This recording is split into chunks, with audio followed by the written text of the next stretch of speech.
ఈ రోజు ఫోన్ ఇస్తుంటే ఇలా సీతక్క స్కామ్ అంటున్నారు. ఏ స్కామ్ జరిగిందంటే వారు ఏమంటారంటే మేము కేంద్ర ప్రభుత్వం మాకు ఇచ్చింది 11,800 రూపాయలలో మీరు ఫోన్లు కొనాలని ఇచ్చారు. మనం ఒక్కసారి టెండర్ వేస్తే ఒకటి 14,000 అయితేనే ఇస్తాను వచ్చింది.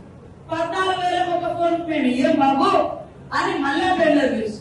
మళ్ళా పిలిస్తే 11,650 రూపాయలు అంటే 150 రూపాయలు కేంద్రం ఇచ్చినా కూడా మిగిల్చినాం.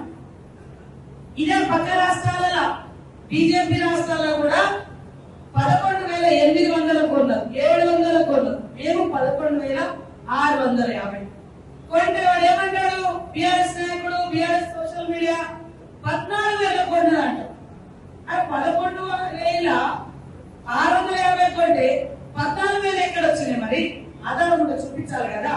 వాడు ఏం ఆధారం చెప్తాడు? ఫస్ట్ సార్ ఒక టెండర్ అయినప్పుడు ఒకడు 14,000 వేసాడు, మేము అది క్యాన్సల్ చేసినాం. మరి క్యాన్సల్ చేసి చూపిస్తలేడు ఇక్కడ.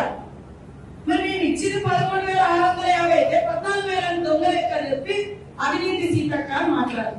చెప్పు తెగుద్ది, తప్పుడు మాటలు మాట్లాడాలి. చెప్పు తెగుతుంది. ఇవాళ టెండర్ ఇచ్చింది కూడా నా శాఖ కాదు, నేను కాదు, ఒక థర్డ్ పార్టీకి ఇచ్చినాం.